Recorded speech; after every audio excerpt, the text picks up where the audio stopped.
अस्सलाम वालेकुम सर। वालेकुम सलाम।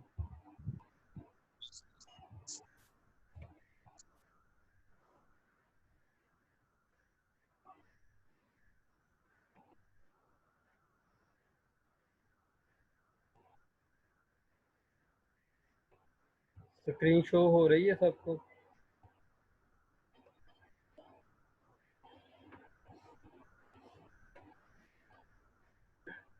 आज हम पढ़ने चाह रहे हैं the brain and behaviour. Our behaviour from blinking an eye to writing a computer program depend on the integration of numerous process within the body. हमारा जो अमल होता है, हमारा जो किरदार होता है, जैसे कि आँख का झपकना या कंप्यूटर के प्रोग्राम पे आप कुछ लिख रहे हो, इसका इन्हिसार जो होता है वो बहुत से जो अवामिल होते हैं या बहुत से अमल हमारे जिस्म के अंदर पेचीदा अमल हो रहे होते हैं, उनकी बुनियाद पर होता है। This integration is provided by the nervous system. ये जो इंटीग्रेशन है, ये नर्वस सिस्टम जो है वो प्रोवाइड करता है।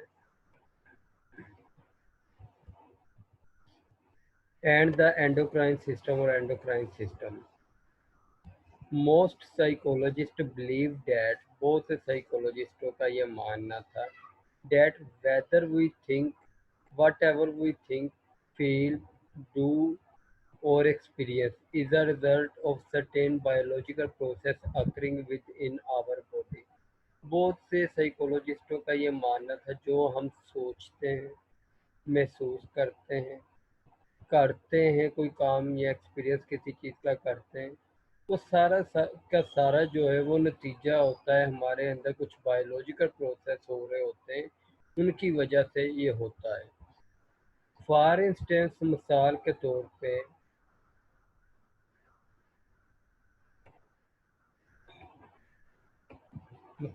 तौर पर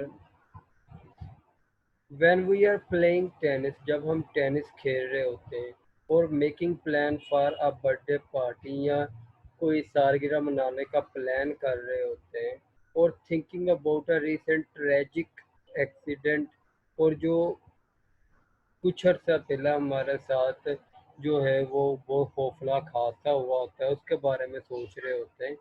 all these events are related to biological event. ये जितने भी वाक़यात हैं, ये किससे मिलते हैं? बायोलॉजिकल इवेंट से मिलते हैं, जो कि हमारे अंदर वक़ू होता है, हमारे अंदर पाया जाता है। Our perception of event depend on how our senses organs detect stimuli. इसमें वो कहता है कि जो हमारा आवर परसेप्शन हो गया, ओके रहन दे।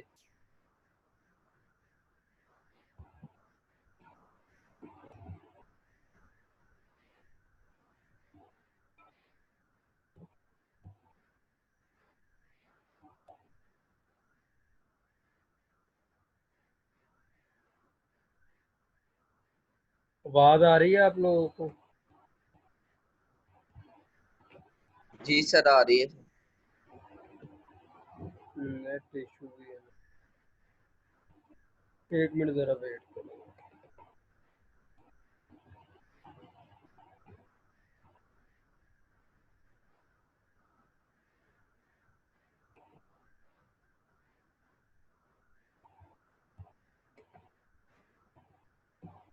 अच्छा जी, उसके बाद उसने कह दिया है कि जी our perception of event depend on how our senses organ detect stimuli. हमारी जो परसेप्शन होती है किसी भी वाक़े के मुतल्लिक़, उसका इन्हिसार इस चीज़ पे होता है कि हमारे जो सेंसरी ऑर्गन है वो किस तरीके से उस स्टिमुलस को डिटेक्ट कर रहे हैं, किस तरीके से उसकी जांच पड़ताल कर रहे हैं, and how our brain interpret, और हमारा जो दिमाग है किस तरीके से उनका तजिया करता है या इंटरप्रेट कर रहा होता है उन मालूमात को जो हमारे सेंसरी ऑर्गन्स के थ्रू आई होती है। For example, television advertisement of cigarette are followed by the warning smoking is injury injurious to health. जैसे कि उसने कहा है कि जो टेलीविज़न की एक कमर्शियल आते हैं, एडवर्टाइजमेंट आती है सिगरेट से मतलब, जो में ये लिखा होता है कि सिगरेट पीना तंबाकूनोशी करना सेहत के लिए मुज़र है। तो उसमें के अंदर अगर हम देखें, the positive or negative impact of such advertisement involve a number of complex messages। उसमें मुस्बत भी और उस चीज़ का मनफी पहलू भी उस कमर्शियल के अंदर, उस एडवर्टाइजमेंट के अंदर बताया जाता है। Involve a number of complex message, जो कि हमें बहुत से मैसेज दे रहा होता है। And response pattern of the viewers, और जो वो देखने वाले हैं उनका उस पर सर रद्द। स्क्रीन शो नहीं हो रही हमें। Sir screenshot.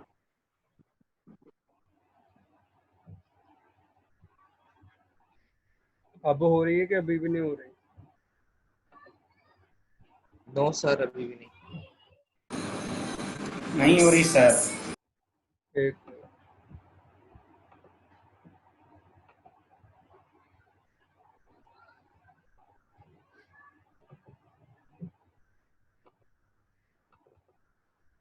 अब हो रही है? जी सर, अब हो रही है। उसने एक मिसाल दी है कि टेलीविज़न के अंदर सिगरेट की मशहूरी आती है, कमर्शियल आती है, जिसके ऊपर जिसके लिखा होता है कि जी तंबाकूनोशी करना सेहत के लिए मुज़र है। इस तरह वो उसके मुस्बत भी पहलू बता रहे होते हैं और नेगेटिव पहलू भी बता रहे होते हैं, जो कि हमें बहुत से मैसेज दे रहे होते हैं। और हमारा जो देखने वालों का रिस्पॉन्स पैटर्न होता है वो थोड़ा सा मुख्तलिफ है, which can't be adequately understood without having some knowledge. वो हम उसके बगैर नहीं समझ सकते जब तक कि हमें उस चीज़ के बारे में इल्म नहीं होगा। Knowledge of underlying biological process जो हमारे अंदर चल रहा है, जब तक हमें उसका नॉलेज नहीं होगा, हमें उस पर रिस्पॉन्स का और जो हम यानी कि मुख्तलिफ मैसेज परसीव कर रहे हैं, रिसीव कर रहे हैं, उनके बारे में इल्म नहीं होगा कि ये किस वजह से आ रहे हैं, क्यों आ रहे हैं। Psychologists who are interested in discovering the relationship between important aspect of behavior, वो वाले साइकोलॉजिस्ट जो बहुत ज़्यादा दिलचस्पी रखते थे इस चीज़ को जानने में कि किस तरह से किसी भी किरदार के मुख्तलिफ पहलुओं के दरमियान तल्लुक़ को जानने में दिलचस्पी रखते थे या सोच के दरमियान, और underlying biological process are known as the biopsychologist and neuroscientist. यानी कि वो वाले साइकोलॉजिस्ट जो कि सोच विचार किरदार और बायोलॉजिकल प्रोसेस के दरमियान तल्लुक़ को जानने की कोशिश करते थे, उनको हम कहते हैं बायोसाइकोलॉजिस्ट या न्यूरोसाइंटिस्ट। द एक्सप्लेन एक्शन, ये क्या करते हैं, बयान करते हैं किसी भी अमल को, किसी भी एहसास को, किसी भी सोच को in term of complex physiological process, पेचीदा एक फिजियोलॉजिकल अमल के ज़रिए occurring in the nervous system, जो कि नर्वस सिस्टम के अंदर हो रहा होता है। अभी तक जितना पढ़ लिया है इसको एक मरतबा पढ़ के देख लें, अगर इसमें कोई प्रॉब्लम है तो पूछ लें, अदरवाइज फिर हम आगे चलें।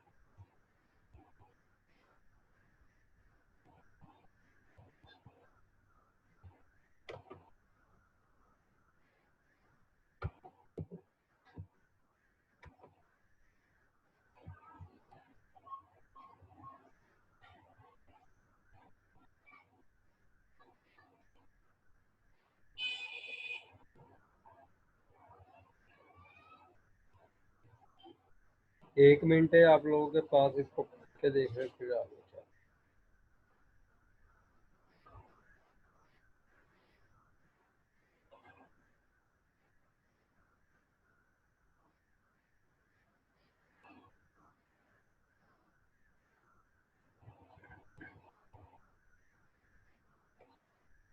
चले जी, नेक्स्ट आ जाता है हमारे पास द नर्वस सिस्टम।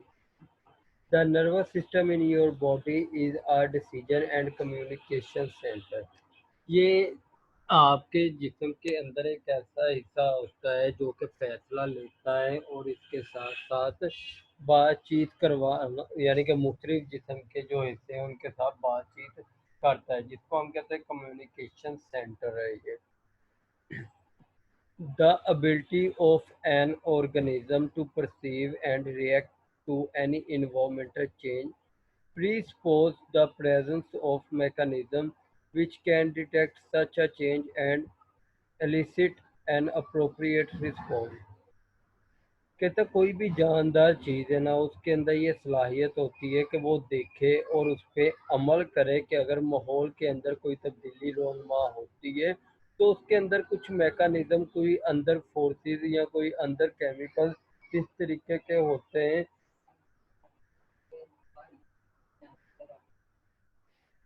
कोई के इस तरीके से मैकानिज्म्स होते हैं जो कि डिटेक्ट करते हैं कि चेंज क्या हुआ है और इस पे किस तरह का एक मुनासिब हमने रिस्पॉन्स देना है। ये अंदर ही एक मैकानिज्म चल रहा होता है। This requires a sensory system capable of recording the wide range of change occurring in the external environment.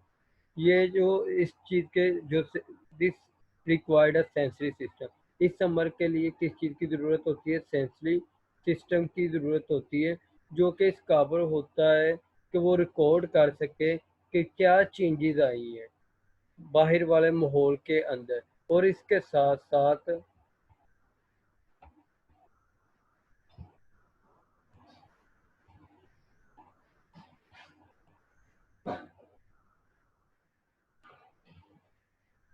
as well as means changes in the internal process of organism। और इंसान के अंदर एक मिनट के अंदर क्या क्या तब्दीलियां रोनमा हो गई हैं वो बाहर वाले माहौल में तब्दीली आने की वजह से। Such a sensory or receptor system has to differentiate between varying situation and to activate a mechanism। अब वो कह रहा है ये जो सेंसरी सिस्टम है या रिसेप्टर सिस्टम है ये मुख्तलिफ होता है मुख्तलिफ तरह के सिचुएशन में, और जिसकी वजह से हमारे जो मैकानिज्म होते हैं वो मुख्तलिफ तरीके से रिस्पॉन्स करते हैं। Date can integrate the sensory information. Mechanism क्या करते हैं वो सारी मालूमात जो सेंसरी ऑर्गन के ज़रिए हासिल होती है उनको इकट्ठा करते हैं in order to produce the appropriate response, ताकि एक मुनासिब जो है इस पे जवाब दिया जा सके उस तब्दीली पर।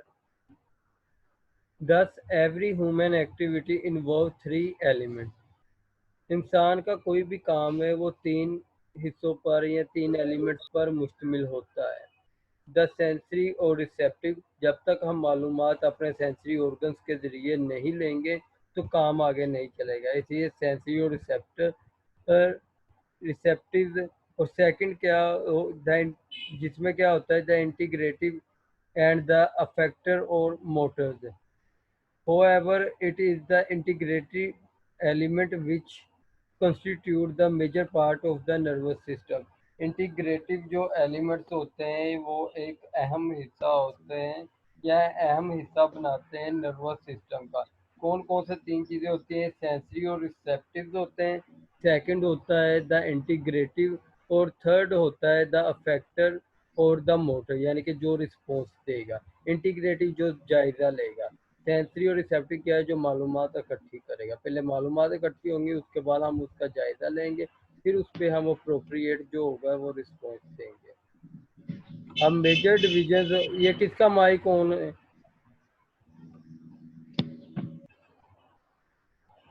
Major division of the nervous system. अगर हम नर्वस सिस्टम की बात करें और इसको डिवाइड करें तो सबसे पहले हम इसको दो कैटेगरी में डिवाइड करते हैं। एक को सेंट्रल नर्वस सिस्टम कहते हैं, दूसरे को पेरिफेरल नर्वस सिस्टम कहते हैं। Central nervous system further divide in two category, one is brain and second is the spinal cord. And then brain further divided into three parts: forebrain, midbrain and hindbrain। Peripheral nervous system divided into two parts: autonomic nervous system and somatic nervous system। And autonomic nervous system further divided in two parts: sympathetic nervous system और parasympathetic nervous system। इस pick को देख लेंगे आपको एक process का समझ आ जाएगा कि एक्चुअल में बायोलॉजिकल प्रोसेस होता क्या है। उसके बाद हम फर्दर आ जाते हैं जी। The two major division of the nervous system are the central nervous system and peripheral nervous system. जिस तरह हमने आपको पहले बताया कि जी सेंट्रल नर्वस सिस्टम और पेरिफेरल नर्वस सिस्टम दो बुनियादी इसकी डिविजन्स होती हैं। The central nervous system consist of the brain. Central nervous system किस पे मुश्तमिल होता है? ब्रेन पर मुश्तमिल होता है और स्पाइनल कॉर्ड पर मुश्तमिल होता है। The peripheral nervous system consist of the nerves connecting the brain. Peripheral nervous system ऐसे नर्व्स पर मुश्तमिल होता है जो कि ब्रेन के साथ जाके जुड़ती हैं या स्पाइनल कॉर्ड के साथ जाके जुड़ती हैं। स्पाइनल कॉर्ड के जो मुख्तलिफ हिस्से हैं and spinal cord to the other parts of the body. Spinal cord से जिस्म के मुख्तलिफ हिस्सों तक ये जाती है। यानी कि पेरिफेरल नर्वस सिस्टम में क्या होता है? कंसिस्ट द नर्व्स, ये ऐसी नर्व्स पर मुश्तमिल होता है जो कि ब्रेन के साथ जुड़े हुए होते हैं और फिर स्पाइनल कोड से ये जिस्म के मुख्तलिफ हिस्सों तक पहुंचते हैं। Together they control every function of your daily life. ये इकट्ठे मिलके जो है वो आपकी ज़िंदगी का हर काम जो है उसको कंट्रोल करते हैं। फ्रॉम ब्रीथिंग, सांस लेने से लेके स्नीजिंग, छींकने तक का अमल, to logical reasoning, creativity and the ability and skill needed de- devising the for devising the most sophisticated computer. यानी कि ये सारी चीज़ें जो इसमें reasoning, logical, creativity, ability, skills, devising the most sophisticated computer, means of transport and communication, ये सब के सब closely related to the nervous system. ये सब के सब किससे रिलेटेड होते हैं, किससे ताल्लुक़ रखते हैं? नर्वस सिस्टम से ताल्लुक़ रखते हैं। इज़ द एंडोक्राइन सिस्टम, जो नर्वस सिस्टम का एक हिस्सा है एंडोक्राइन सिस्टम, उससे which consist of several gland, जिसमें बहुत से ग्लैंड्स पाए जाते हैं। Endocrine gland release the chemical. अब एंडोक्राइन ग्लैंड जो होता है वो उसका काम क्या है कि वो केमिकल को खारिज करता है, जिसको हम कहते हैं कि ये हार्मोन्स है जो कि असरअंदाज होते हैं एक बंदे के किरदार पे, जिसको बराह रास्त जो है खून में शामिल किया जाता है हार्मोन्स को। वी बिगिन आवर डिस्कशन, हम अपनी बहस का आगाज यहाँ से कर of the nervous system by describing the structure and function of the basic unit, the neuron. Neuron जो कि एक बेसिक यूनिट है, उसका फंक्शन, उसकी साख्त से हम अपनी बहस का आगाज करते हैं नर्वस सिस्टम की। The other structure and then go to the examine the other structure of the nervous system. फिर हम नर्वस सिस्टम के जो मुख्तलिफ साख्तें हैं उनके मतलब पढ़ेंगे। Each of which consist of neuron, इनमें से हर एक जो है वो न्यूरॉन्स पर मुश्तमिल है। Neurons building block of the nervous system.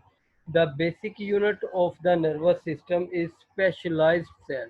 जो एक बुनियादी यूनिट होता है नर्वस सिस्टम का जिसको हम स्पेशलाइज्ड सेल कहते हैं, उसको हम न्यूरॉन कहते हैं। न्यूरॉन्स जो सेल्स, न्यूरॉन्स आर सेल, ये सेल होते हैं जो कि विद इन आवर बॉडीज, हमारे जिस्म के अंदर पाए जाते हैं। Data specialize for the task, वो इस चीज़ के लिए बहुत ज़्यादा महारत रखते हैं, इस काम के लिए वो स्पेशल समझे जाते हैं कि वो मालूमात को हासिल करे, मूव करे और फिर उन मालूमात पे जो है वो अमल करे। Each neuron is tiny information processing system. हर जो न्यूरॉन है उसका एक छोटा सा इंफॉर्मेशन प्रोसेसिंग सिस्टम होता है with thousand of connection through which signal, और उसमें कई हज़ार कनेक्शन होते हैं सिग्नल्स के ज़रिए वो भेजता है और मालूमात को हासिल करता है दूसरे न्यूरॉन से। एक न्यूरॉन से दूसरे न्यूरॉन में वो सिग्नल के ज़रिए ये मैसेजेस को कन्वे करता है और इसी तरह वो किसी दूसरे न्यूरॉन से लेता भी है। although we don't have an accurate count, तकरीबन हमारे पास कोई पक्का हिसाब किताब नहीं है कि ये कितने हैं। Our nervous system contain several billions neuron, ये कई बिलियंस न्यूरॉन्स पर हमारा नर्वस सिस्टम जो है वो मुश्तमिल है। अकॉर्डिंग टू वन एस्टीमेट, एक आम अंदाजे के मुताबिक द ब्रेन अलोन कंटेन, कि जो दिमाग है वो अकेला सिर्फ 100 मिलियन न्यूरॉन्स रखता है।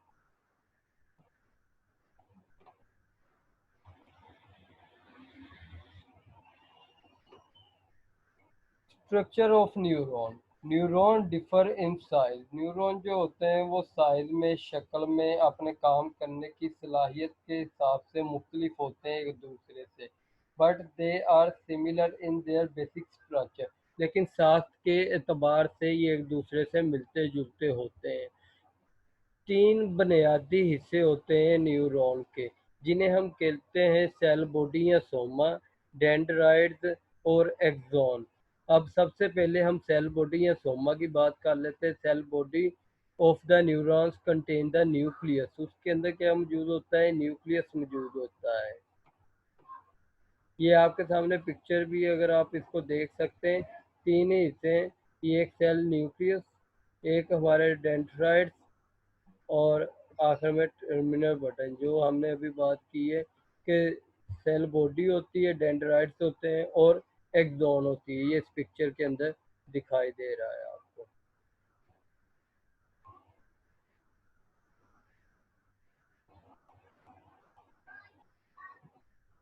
अब इससे भी नीचे था एक, नहीं। अब वो कह रहा है कि जी उसके अंदर न्यूक्लियस होता है, सेल बॉडी के अंदर न्यूक्लियस पाया जाता है,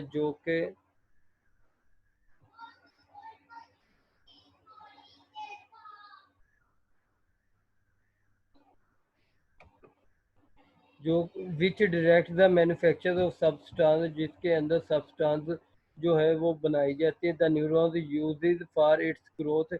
न्यूरॉन इसको इस्तेमाल करता है अपनी नशोनुमा के लिए और अपनी मेंटेनेंस के लिए। डेंड्राइट्स का क्या काम है? The dendrites are branching structure. ये शाखों की सूरत में एक साख्त होती है।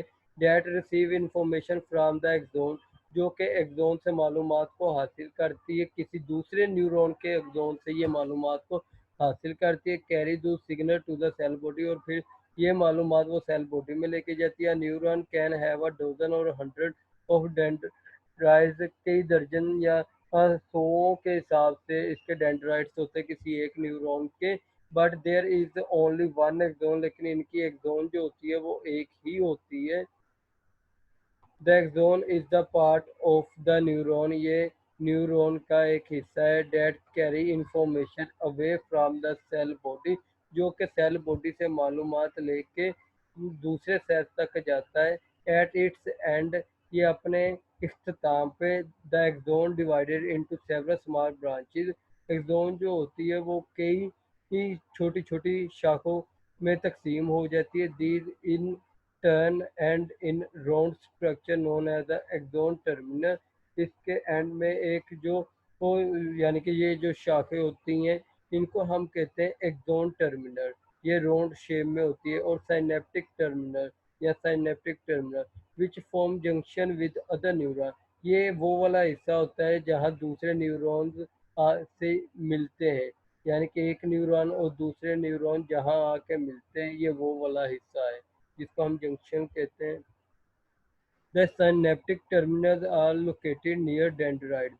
अब synaptic terminal जो होते हैं वो पाए जाते हैं near dendrites of the cell body of the other neuron. एक न्यूरॉन का जो एंड है उसको हम कहते हैं साइनेप्टिक टर्मिनल। जहाँ वो ख़त्म होता है, जो दूसरा न्यूरॉन है उसके वहाँ से डेंड्राइड से शुरू हो जाते हैं। अब उसने ख़त्म होने वाली एक्सोन से, सिनेप्टिक टर्मिनल से दूसरे न्यूरॉन के डेंड्राइट्स ने मैसेज हासिल करना होता है, तो वो वहाँ से मैसेज को हासिल करता है। And the impulse generated by the neurons are transmitted along the axon to its terminal. और फिर वो इसी तरह, जिस तरह पिछला न्यूरॉन ने काम किया, सेल बॉडी में लेके गया, सेल बॉडी से फिर मालूमात एक्सोन में गई, एक्सोन में से फिर वो टर्मिनल बटन में गई, टर्मिनल बटन या सिनेप्टिक टर्मिनल पे जाके वो मालूमात को खारिज कर देता है। तो वहाँ अगले जो न्यूरॉन होता है उसके डेंड्राइड से मालूमात इकट्ठी कर देते हैं। इस तरह पूरे जिस्म के अंदर ये फंक्शन चलता रहता है, ये एक दूसरे के साथ कनेक्ट होता है। These regions where an axon comes close to dendrite the cell body of an other neuron to make a function connection। then इसी, यानी कि ये जो कनेक्शन होता है इसको हम कहते हैं साइनैप्स, जहाँ ये अमल हो रहा होता है। However, the axon terminal don't actually touch the dendrites or the cell body of the next neuron। जो हमारे जो एक न्यूरॉन का एंड वाला हिस्सा है, यानी कि जिसको हम कहते हैं एक्सोन टर्मिनल, जब वो मैसेज वहाँ छोड़ता है ना, तो ये नहीं होता कि दूसरे के जो स्टार्ट वाला हिस्सा है, यानी कि जो उसका, यानी कि आप कह रहे हैं कि जी टर्मिनल बटन्स हैं या टर्मिनल पॉइंट्स हैं, वो दूसरे के एंड वाले हिस्से के साथ अटैच नहीं हो रहा, उसको टच नहीं कर रहा होता, बल्कि इन दोनों के दरमियान एक गैप होता है। उस गैप के अंदर पहले वाला न्यूरॉन जो है वो केमिकल खारिज कर लेता है, और दूसरे वाले के जो टर्मिनल बटन जो उसके स्टार्ट होता है, जैसे कि हमने उसको पढ़ा है डेंड्राइट्स, तो दूसरे वाले के डेंड्राइट्स वहाँ से उस खाली जगह से मैसेज उठा लेते हैं, यानी कि एक न्यूरॉन दूसरे न्यूरॉन को टच नहीं करता।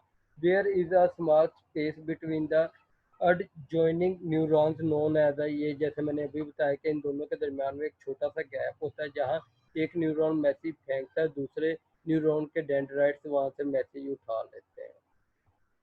इस गैप को हम कहते हैं एज अ साइनेप्टिक गैप, इसको साइनेप्टिक गैप कहते हैं। When a neural impulse travels down the axon and arise the sympathetic terminal button, जब जो व्हेन अ न्यूरल इम्पल्स, जब कोई पैगाम आता है या न्यूरल इम्पल्स आती है, वो ट्रैवल करती है एक्सोन में से और पहुंचती है सिनेप्टिक टर्मिनल पे। इट कॉज अ मिनट, उसको 1 मिनट लगता है, अमाउंट ऑफ न्यूरोट्रांसमीटर में to be release that cross the synapse and stimulate and other cells, जो कि साइनेप्स में जाके पैगाम को खारिज करती है, और दूसरे जो सेल्स होते हैं उनको ये स्टिमुलेट करती है, उन्हें काम करने पे फोर्स करती है या उन्हें तहरीक पैदा करती है। अभी तक जितना पढ़ा है इसको पढ़ के देखें।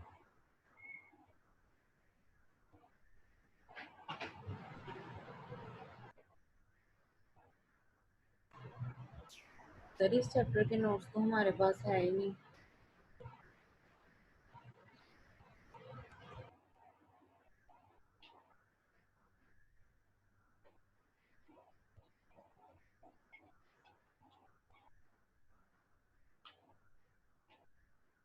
अभी तक किसी का कोई क्वेश्चन है तो वो समझ सकता है। इस पिक्चर को आप देखेंगे ना, मैं आपको थोड़ा सा समझा दूँ जो एंड वाला फंक्शन है। ये देखें, इसको हम कहते हैं डेंड्राइट।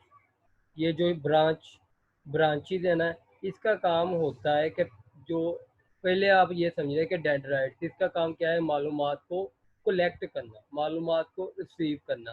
फिर इसने क्या करना है, यहाँ से मालूमात ली और इस इधर ले आया न्यूक्लियस के अंदर, सेल बॉडी के अंदर। सेल बॉडी क्या करेगी कि जो इस पैगाम को ताकत की ज़रूरत होगी वो ताकत मुहैया करेगी, और वो फिर पैगाम जो है वो एक्सोन से होता हुआ इस तरह आपको ये नज़र आ रहा है, जो मैं बल्कि ना अभी आपको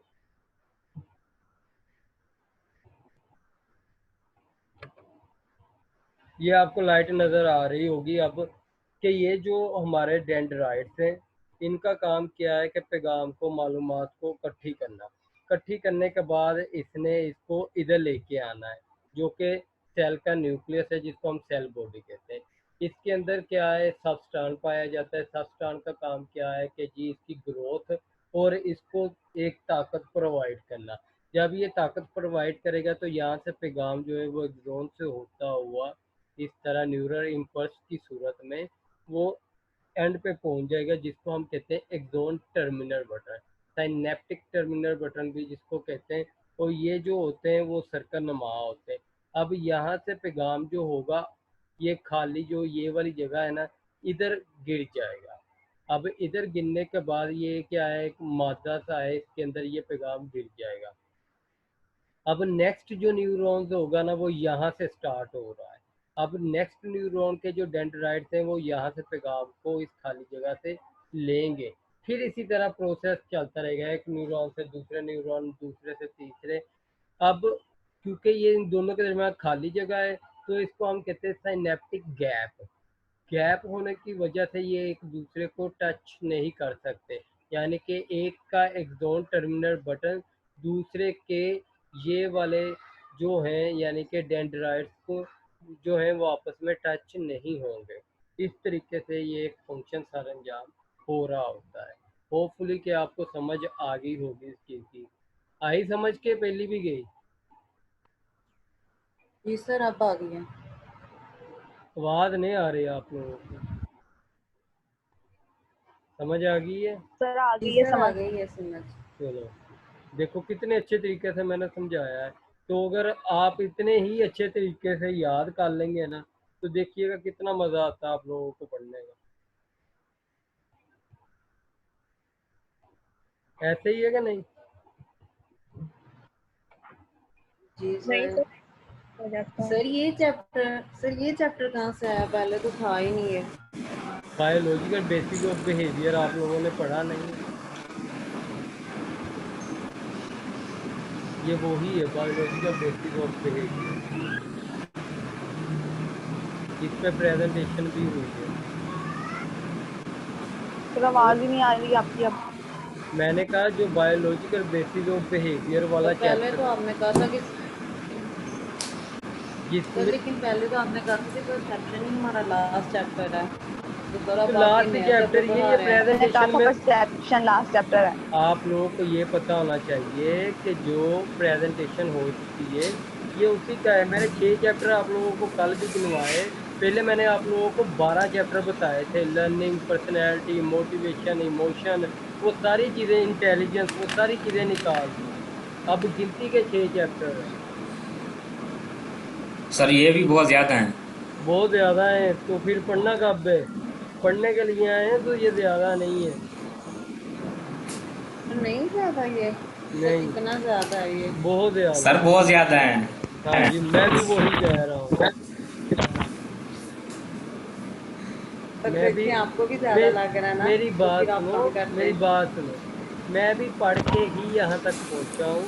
मुझे भी आउट ऑफ जो डिपार्टमेंट वाले सिलेबस है ना, मुझे वो भी बहुत अच्छे तरीके से याद है। मैथ वालों के भी बहुत अच्छे तरीके से सर याद आपने है। ऑनलाइन नहीं पढ़ा होगा ना?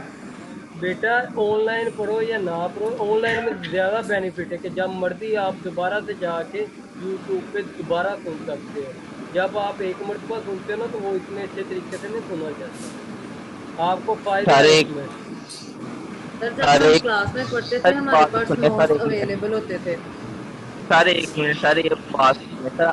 महीने के लास्ट में सोच के आ रही है, ये हमें मिल रहा है रिया कैंपस में नोटिफिकेशन आ गया कि पेपर है इस महीने के लास्ट में। वो उन्होंने पेपर उनसे मंगवा दिए 3-3 पैटर्न के। तो सर अगर ये पेपर हो गए तो फिर सर इतना सिलेबस सर ज्यादा सर 4 चैप्टर कर दिए, 8 वाला भी कम कर देंगे बेटा और ये कंसेशन वाला भी। बेटा आप लोगों के पेपर होने फिजिकली, और फिजिकली पेपर होंगे सर अक्टूबर। फिजिकली होने हैं फिजिकली, लेकिन यूनिवर्सिटी कह रहे हैं 15 सितंबर से पहले ओपन हो जाएगी। वो इस तरह थोड़ा होना है, अभी तक कोई नोटिफिकेशन नहीं, और अभी इतनी जल्दी भी नहीं होना। अभी तो जो सर एंड वाले अभी जो एंड वाले सेमेस्टर है ना, उनका फैसला नहीं होगा। आपका तो बहुत दूर का फैसला है। अगर एंड वालों का भी वो स्टार्ट करेंगे ना, तो पहले 15 से 20 दिन तो एंड वालों को बुक्स आने में लग जाएंगे। सर सर अब एक मिनट सर, वैसे भी आपको पता ही है सर कि फिर घर में नहीं पढ़ा जाता, तो आप बेटा, ये मैंने सेमेस्टर के आपको एक चैप्टर छोटी काफी सी बहुत बात ज्यादा होते बताई हैं। है। यकीन कर लो, इसमें से मैं ज़रा भी सिलेबस कम नहीं करूँ, क्योंकि ये जितना मैंने कम कर दिया ना, शुरू में आपको 12 चैप्टर बताए थे, और जो आप लोगों के डिपार्टमेंट वाले भी करवाते हैं ना, वो कम नहीं करवाते। 6-6, 7-7, 8-8 चैप्टर जो होते हैं, और अच्छा खासा मैथ होता है। आपको तो मैंने कोई सर साइकोलॉजी का आप मैथ करवाया ही वालों के नहीं। लिए थ्योरी पढ़ना बहुत मुश्किल सर होती है, प्लीज। हमारे ये लिए मैथ थ्योरी, करना बहुत मुश्किल होता था। सर अब आप अरे हमसे नहीं बदला इसका पूरा मतलब कर आप रहे सर कह हैं। रहे आप हैं उसका हमसे। बदला इधर से क्यों बदला ले रहे हमसे हैं? लेना है। सर बाय जी, बाय। थ्योरी याद करना बहुत बाय मुश्किल बाय। है। अरे ओके, एक मिनट अल्लाह सर जी, नहीं हाफिज। सर, सर बात सुनिए सुनिए टेक ना सर। फिर। केयर। सर जी बात तो सुने। टेक बात सुनिए केयर। सर।